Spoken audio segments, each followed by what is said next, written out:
नमस्कार. तुम्ही ऐकत आहात प्रेमाला मोल नाही वाणी, प्रेमला मोल नाही वाणी. मी तुमची होस्ट वाणी आहे.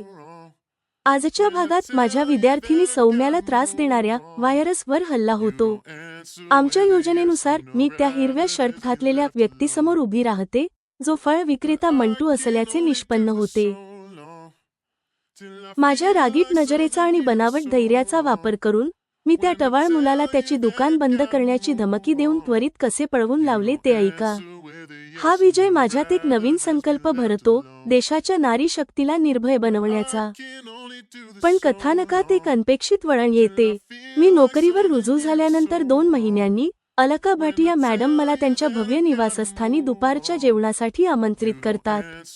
एका सामान्य शिक्षिकेला हे आमंत्रण का मिळाले? तुम्ही ऐकाल की मुलाखतीच्या दिवशी मॅडमला माझ्यात काय दिसले, ज्यामुळे त्यांना मी स्वतःसारखी वाटली. तो माझा प्रामाणिकपणा होता की माझ्या त्यागाची भावना? आज अलका मॅडम आणि माझ्यातील त्या विशेष बंधनाचा अध्याय सुरू होतो, ज्यामुळे ही संपूर्ण आत्मकथा लिहिली गेली. प्रेमाला मोल नाही वाणी. ऐकत रहा. तुम्ही ऐकत आहात भाग 5. मंटूवर विजय आणि अलका मॅडमचे आमंत्रण. सौम्यासोबत ठरलेल्या प्लॅननुसार मी रोजच्यापेक्षा 15 मिनिटे लवकर माझ्या स्कूटरवरून शाळेसाठी निघायला सुरुवात केली. मी स्कूल बसचा पाठलाग करत शाळेत पोहोचायची. हे करत असताना आजचा 3रा दिवस होता. त्या दिवशी जशी बस शाळेच्या गेटजवळ पोहोचली, मी सौम्याचा इनकमिंग कॉल पाहिला. मी कॉल उचलला. सौम्याने मला माहिती दिली, मॅडम, त्या माणसाने हिरवा शर्ट घातला आहे. मी देखील तोपर्यंत शाळेच्या गेटजवळ पोहोचले होते. मी मुलींना बसमधून उतरून आत जाताना पाहिले. शाळेच्या गेटपासून थोड्याच अंतरावर एक तरुण हिरव्या रंगाची टी शर्ट घालून मोटारसायकलवर उभा होता. मी त्याला नीट पाहिले. तो मला ओळखीचा वाटला. जसा मी माझा स्कूटर त्याच्याजवळ थांबवला, तो घाबरला. मला आठवले की तो फळ विक्रेता आहे. मी अनेकदा त्याच्या दुकानातून फळे विकत घ्यायची. नमस्कार मॅडम जी. मला आपल्यासमोर पाहून तो गोंधळला होता. नमस्कार. मला राग येत होता, तरीही मी संयम ठेवला. तो तिथून निघून जाण्याच्या तयारीत होता. थांबा, तुमचे नाव काय आहे? तुम्ही फळांच्या दुकानाचे मालक आहात, बरोबर? मी त्याला थांबवले. त्याच्या चेहऱ्यावरील हावभावांवरून स्पष्ट होते की त्याचे दुष्कृत्य पकडले गेले आहे. होय मॅडम जी, माझे नाव मंटू आहे. आता तो खूप घाबरलेला होता. मी शांतपणे वागत होते. तर मंटू, तुम्ही इथे एका मुलीचा पाठलाग करत आला आहात, हे खरं आहे? माझा सूर कठोर झाला. मॅडम जी, तुम्ही काय बोलत आहात? मी एक चांगला माणूस आहे. तो गोंधळून गेला. परंतु मंटू फ्रूट्स, मी तुम्हाला एका महिन्यापेक्षा जास्त काळ शाळेच्या गेटवर उभे राहिलेले किंवा स्कूल बसच्या मागे मोटारसायकलवर जाताना अनेकदा पाहिले आहे. जर हे कारण नसेल तर तुम्ही असे का करत आहात हे मला जाणून घ्यायचे आहे. अर्धवट खोटे बोलत माझ्या तोंडून त्याच्या दुकानाचे नाव निघाले. मंटूने मान खाली घातली. त्याने उत्तर दिले नाही. तुम्हाला तुमची दुकान बंद करायची आहे का? जर मी महिला पोलीस स्टेशनमध्ये तक्रार केली की तुम्ही रोज गेटवर उभे राहून शाळकरी मुलींना फसवण्याचा प्रयत्न करता आणि स्कूल बसचा पाठलाग करता, तर तुम्ही मोठ्या अडचणीत याल. मी त्याला धमकी दिली. माझ्यामध्ये इतकी हिंमत कुठून आली याचा मला स्वतःलाच आश्चर्य वाटले. जेव्हा मंटूला जाणवले की प्रकरण त्याच्या दुकानापर्यंत येत आहे, तेव्हा त्याने शरणागती पत्करली. मॅडम जी, कृपया मला माफ करा.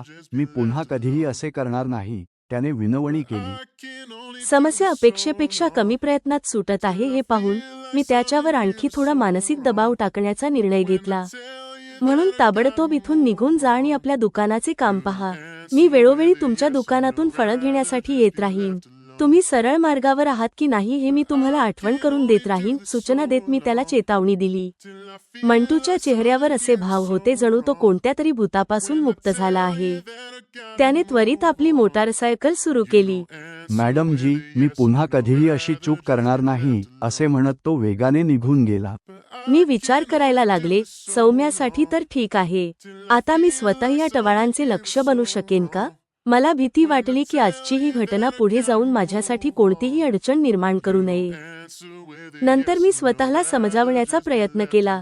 आमच्या सरकारची प्रतिमा अशी आहे की ती महिलांच्या सुरक्षिततेची खात्री करण्यासाठी कोणत्याही थराला जाऊ शकते. यामुळेच या छपरी, टवाळ, बदमाश प्रकारच्या लोकांच्या धैर्यावर नियंत्रण ठेवले जाते. अशा परिस्थितीत कमीत कमी दिवसाढवळ्यात ज्या मंटूची दुकान आणि ओळख मला माहीत आहे, त्याच्याकडून मला कोणताही धोका नसावा. 10वीचा माझा तास पूर्ण झाल्यावर मी सौम्याला दुपारच्या जेवणाच्या सुट्टीत माझ्या ऑफिस रूममध्ये येऊन भेटायला सांगितले. ती मला भेटायला आली. सौम्या, आता कोणताही व्यत्यय न ठेवता तुझ्या अभ्यासावर लक्ष केंद्रित कर. तो माणूस आता तुझा पाठलाग करणार नाही किंवा कुठे दिसणार नाही, मी तिला खात्री दिली. धन्यवाद मॅडम, हे इतकं सोपं काम होतं का? मला भीती वाटत होती की तुम्हाला सांगून मी तुमच्यासाठी कोणती अडचण उभी केली आहे. सौम्या अजून खूप लहान आहे. तिला शंका येणे स्वाभाविक होते. हे काम इतकं सोपं नव्हतं. समजून घे की आम्ही दोघेही भाग्यवान आहोत. त्यामुळे थोड्या प्रयत्नात हे सुटले, मी हसत हसत स्पष्ट केले. सौम्या निघून गेल्यावर मी विचार करू लागले, एका हुशार विद्यार्थिनीचे, सौम्याचे भविष्य बिघडू शकते, या भीतीमुळे माझ्यात इतकी हिंमत भरली गेली. माझ्या रागीट नजरेचा आणि बनावट धैर्याचा वापर करून मी मंटूला त्याच्या हिताचे काय आहे हे समजावून सांगण्यास यशस्वी झाले. नाहीतर मी माझ्या कामापुरती मर्यादित राहणारी एक शांत स्वभावाची मुलगी आहे. मला आठवले की माझ्या कठीण काळात मला रागिणी मॅडम आणि अलका मॅडम यांचाही आधार मिळाला होता. मला वाटते की जर आपण काही करू शकत असू तर आपण अशी कामे नक्कीच केली पाहिजेत. तरच देशाची अर्धी लोकसंख्या महिला देखील न घाबरता राष्ट्रीय विकास आणि समृद्धीचे ध्येय साधण्यात त्यांच्या 100% क्षमतेसह सहभागी होऊ शकतील. आणि आमच्या भारतात महिलांना देखील नजीकच्या भविष्यात आनंदी जीवन जगण्याची संधी मिळेल. दृश्य बदल. माझे मत आहे की ही लेक्चरची नोकरी मला माझ्या प्रतिभेच्या आणि योग्यतेच्या आधारावर मिळाली होती. तरीही कधीकधी उलट विचार माझ्या मनात येतात. तेव्हा मी विचार करते की माझ्या निवडीच्या वेळी मुलाखतीत माझ्या ज्ञानाची खोली तपासणारे प्रश्न विचारलेच गेले नाहीत. शिवाय इतरांपेक्षा माझा पगार दुप्पट निश्चित करणे हा नक्कीच अलका मॅडमने माझ्यावर केलेला एक उपकार होता. मी नोकरीवर रुजू झाल्यानंतर सुमारे 2 महिन्यांनी ही घटना घडली. अलका मॅडमने मला शाळेत त्यांच्या ऑफिस रूम मध्ये बोलावले. मी त्यांना भेटायला गेले. उद्या सुट्टी आहे. जर तुम्हाला सोयीचे असेल तर उद्या माझ्या घरी माझ्यासोबत दुपारचे जेवण करा. मला आनंद होईल, मी खुर्चीवर बसल्यानंतर त्यांनी सांगितले. हे ऐकून माझ्या कानांवर विश्वास बसला नाही. कुठे अलका भाटिया, आमच्या शहरातील आदरणीय श्रीमंत महिला, आणि कुठे मी, एक सामान्य स्कूल टीचर. मी त्यांना कसे नाकारू शकले? मॅडम, मला देखील खूप आनंद होईल. कृपया सांगा, मी उद्या किती वाजता तुमच्या घरी यावे? मी नम्रपणे विचारले. धन्यवाद वाणी, यात माझा पत्ता आणि संपर्क क्रमांक आहे. तुम्ही 11-11:30 वाजेपर्यंत माझ्या घरी येऊ शकता. जर तुम्हाला हवे असेल तर मी तुम्हाला घेण्यासाठी माझी कार आणि ड्रायव्हर देखील पाठवू शकते. मला त्यांचे कार्ड देत मॅडम हसल्या. मॅडम, मला घ्यायला येण्याची गरज नाही. मी माझ्या स्कूटरवरून येईन. मी अनावश्यक उपकाराचा भार माझ्यावर घेऊ इच्छित नव्हते. ठीक आहे, तर उद्या भेटू. बाय. त्यांचे व्यस्त वेळापत्रक मी समजू शकले. मी बाय म्हणून त्यांच्या ऑफिसमधून बाहेर पडले.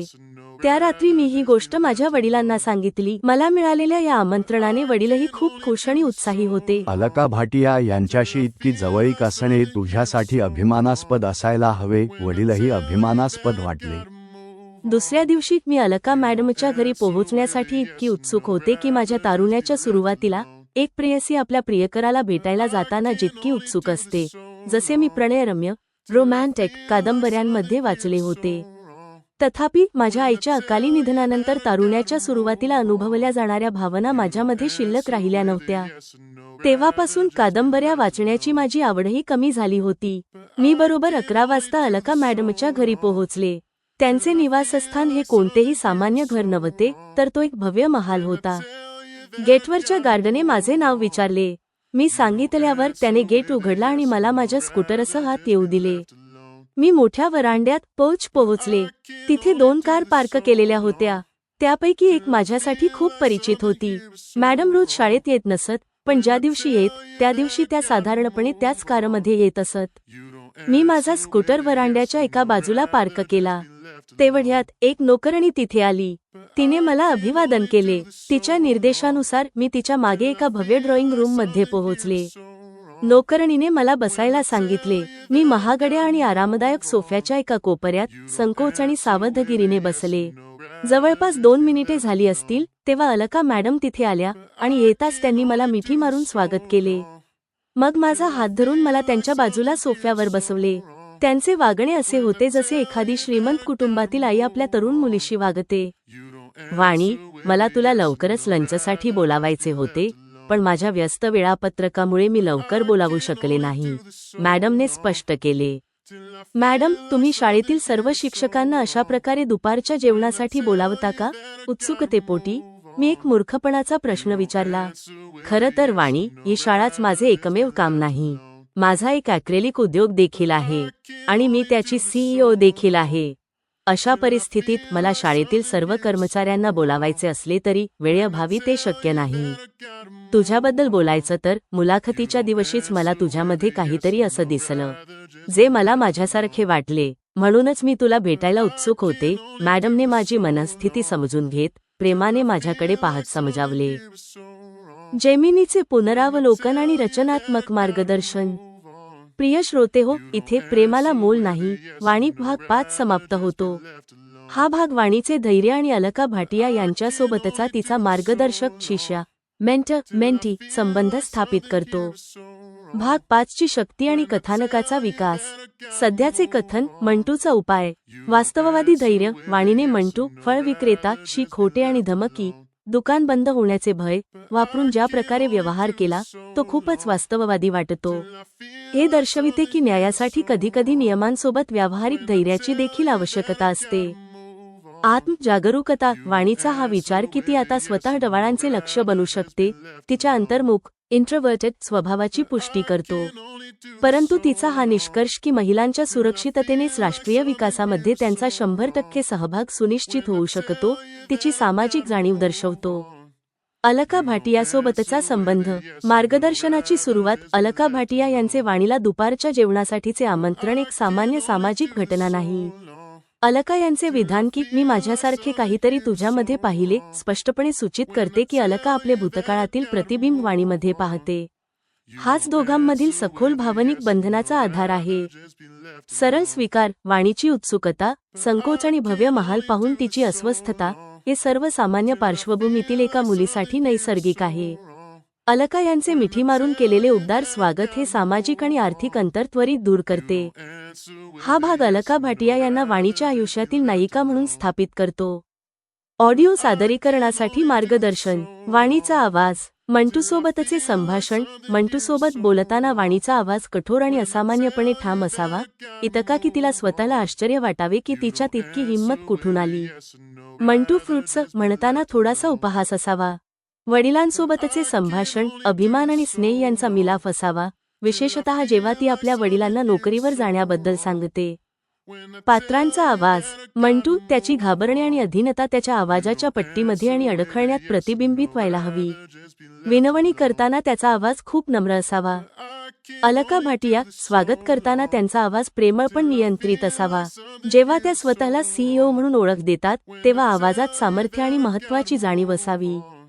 संगीत. मंटूसोबतच्या संघर्षादरम्यान तणावपूर्ण संगीत असावे, जे तो पळून जाताना विजयी आणि आत्मविश्वासाच्या सुरात बदलावे.